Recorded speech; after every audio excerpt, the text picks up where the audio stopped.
Hotep famille, nous sommes à la fin du mois d'octobre et aucun pays, que ce soit en Afrique ou ailleurs, donc hors en Occident, n'a reconnu, n'a félicité Dramane Ouattara pour son fameux 4e mandat anticonstitutionnel et gagné sur le sang des Ivoiriens, sur les exactions avec les blindés qu'ils ont fait à l'intérieur du pays où ils ont rasé des maisons, rasé des villages, violenté les personnes, kidnappé, emprisonné des innocents qui étaient venus manifester pour leurs droits.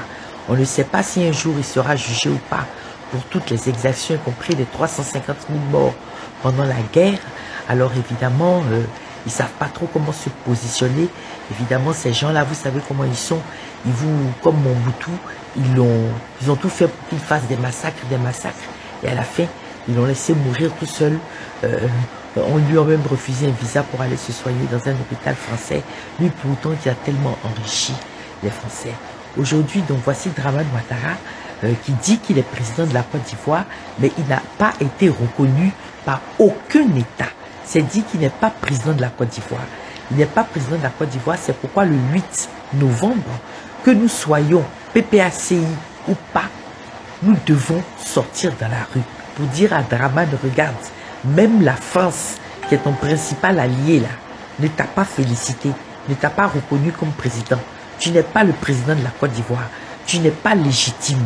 Il n'y a pas eu vote dans les plus grandes villes d'Abidjan, de Côte d'Ivoire, Koyamsokoro, Gagnoa, Daloa, dans même un grand quartier comme Yopougon.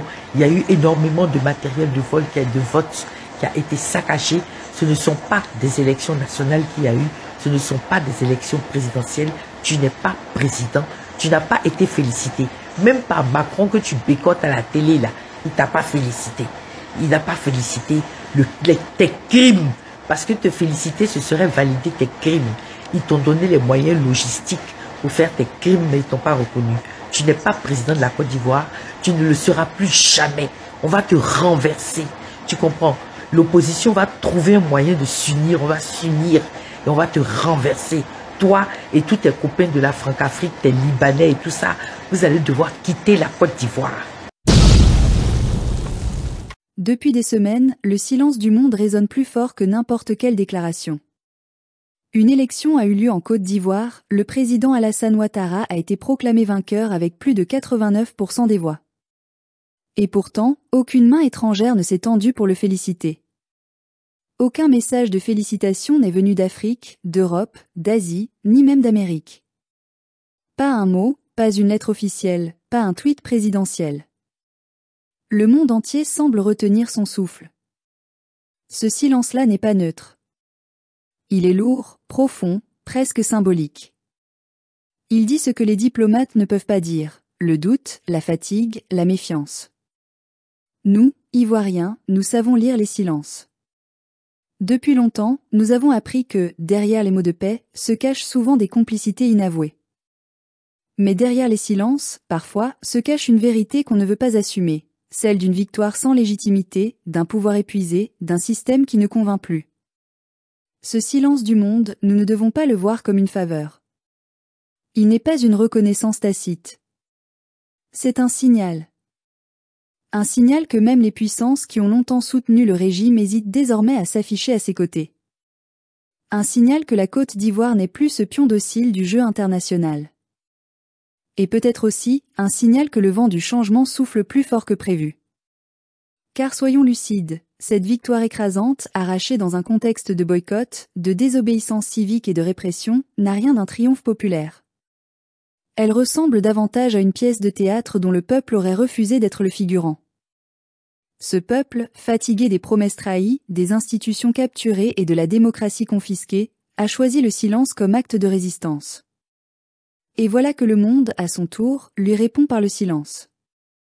Mais dans ce silence planétaire, une question brûle les lèvres. Pourquoi ceux-là même qui ont souvent dicté nos trajectoires politiques se taisent aujourd'hui?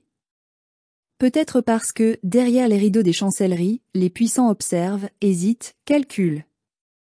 Peut-être parce qu'ils sentent que le rapport de force mondiale a changé. Que l'Afrique n'est plus la même. Que nos peuples, du Sahel jusqu'aux rives de la lagune ébriée, ont commencé à dire non. L'ombre du Sahel plane sur tout le continent. Après le Mali, le Burkina Faso, le Niger, voici que la Côte d'Ivoire entre à son tour dans une zone de turbulence politique et morale. Les peuples voisins ont chassé les armées étrangères, fermé les bases et redéfini leurs alliances. Ils ont osé regarder l'Occident dans les yeux et lui dire « Nous voulons exister par nous-mêmes ». Et ce courage-là inspire. Il contamine. Il inquiète aussi. Car le système néocolonial tremble dès qu'un Africain relève la tête. Dans ce contexte, la victoire d'Alassane Ouattara n'a pas seulement une dimension nationale.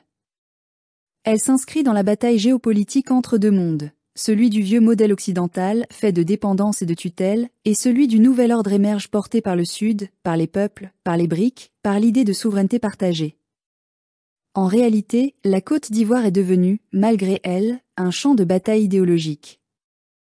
Ceux qui se taisent aujourd'hui à Washington, Paris ou Bruxelles ne le font pas par respect, mais par calcul. Ils savent que le pouvoir d'Abidjan leur a longtemps servi de relais, de vitrine, d'allié économique. Mais ils savent aussi que ce pouvoir est désormais fragilisé, contesté, et que l'adhésion populaire n'est plus au rendez-vous. Dans les rues d'Abobo, de Gagnoa, de Yopougon ou de Bouaké, les murmures montent, le peuple veut autre chose, un autre souffle, une autre Côte d'Ivoire. Ce silence mondial, alors, devient presque un miroir. Il reflète la solitude du pouvoir et la lassitude des peuples. Il dit qu'on ne peut pas éternellement gouverner contre le cœur des citoyens. Que même les plus puissants finissent par perdre leur crédit quand la vérité du terrain les rattrape. Mais attention, frères et sœurs, ce n'est pas parce que le monde se tait qu'il est devenu juste. Ce n'est pas parce que les puissances hésitent qu'elles ont renoncé à leurs desseins. Elles observent, oui, mais elles n'abandonnent pas. Elles attendent de voir si la rue ivoirienne s'enflamme, si l'opposition se réorganise, si la jeunesse trouve un nouveau langage politique. Et selon le vent, elles choisiront leur camp comme toujours. C'est pour cela que notre salut ne viendra pas de l'extérieur. Ni de Paris, ni de Moscou, ni de Pékin. Il viendra de nous, et seulement de nous. De notre capacité à refuser la peur, à nous souvenir de notre histoire, à comprendre que notre dignité ne se négocie plus. Oui, nous avons été trahis, humiliés, fatigués. Oui, nos dirigeants ont trop souvent vendu nos espoirs contre des promesses de stabilité. Mais nous ne sommes pas condamnés à revivre éternellement les mêmes trahisons. Nous avons en nous les graines d'un renouveau. Nous avons la force de bâtir un modèle politique qui ne dépend ni du FMI, ni de la BCEAO, ni des bénédictions étrangères. Ce silence diplomatique, je le vois comme un avertissement. Le monde ne croit plus en notre classe politique. Il attend de voir si le peuple, lui, croit encore en lui-même. Et c'est là notre défi. Nous devons arrêter de chercher des sauveurs et commencer à redevenir les artisans de notre propre libération. Nous devons reconstruire notre opposition, non pas autour des noms et des égos, mais autour d'une vision nationale, panafricaine, enracinée dans la justice sociale et la souveraineté économique. Nous devons apprendre à désobéir avec intelligence, à résister sans haine, à nous unir sans illusion.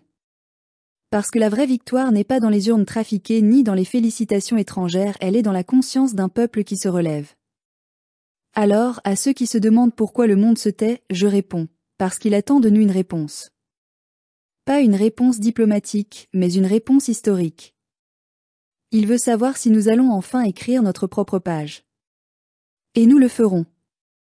Parce que nous avons trop souffert pour continuer à vivre à genoux. Parce que notre silence à nous ne sera plus jamais synonyme de peur, mais de préparation. Parce que le jour viendra où, de Yamoussoukro à Korogo, de Gagnoa à Abidjan, le peuple ivoirien parlera d'une seule voix et ce jour-là, ce ne sera plus le monde qui nous jugera, mais l'histoire.